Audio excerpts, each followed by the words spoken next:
नाशिकमध्ये पर्यावरण प्रेमी आणि पालिका प्रशासन यांच्यात झालेली बैठक ही निष्फळ ठरलेली आहे। पालिका प्रशासनाकडून झाडांबाबत कोणतीही योग्य माहिती मिळाली नसल्याचा आरोप केला जातोय। एक्झिबिशन सेंटरसाठी झाडं तोडणार नसल्याचा मनपा आयुक्तांकडून खुलासा करण्यात आलेला आहे।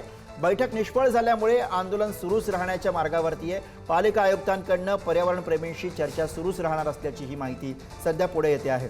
आणि याच बैठकीबाबत अधिकचे अपडेट्स देतात प्रतिनिधी किरण ताजणे आपल्या सोबत आहेत। किरण, गुरु खरं म्हणजे गेल्या काही दिवसांपासून नाशिकमध्ये या तपोवनातील वृक्षतोडीच्या संदर्भामध्ये मुद्दा अधिकच पेटलेला आहे आणि अशा सगळ्या परिस्थितीमध्ये आजच्या दिवशी नाशिक महानगरपालिकेमध्ये मनपा आयुक्तांनी पर्यावरण प्रेमींची बैठक बोलवलेली होती। या बैठकीमध्ये सुरुवातीला काही पर्यावरण प्रेमींना निमंत्रण न गेल्यामुळे त्या ठिकाणी नाराजी देखील काही पर्यावरण प्रेमींनी व्यक्त केलेली होती आणि अशा सगळ्या परिस्थितीमध्ये वृक्षतोड किती केली जाणार, ती नेमकी कशासाठी केली जाणार यांसह विविध जे प्रश्नावली होती ती पर्यावरण प्रेमींकडून उपस्थित केली गेलेली होती। मात्र त्यावर समाधानकारक उत्तर पर्यावरण प्रेमींना मिळालेलं नाहीये। तर दुसऱ्या बाजूला या सगळ्या पर्यावरण प्रेमींच्या आरोपावर मनपा आयुक्तांनी वृक्षतोडीच्या संदर्भातला ठोस कुठलाही आकडा अद्यापर्यंत ठरलेला नाहीये।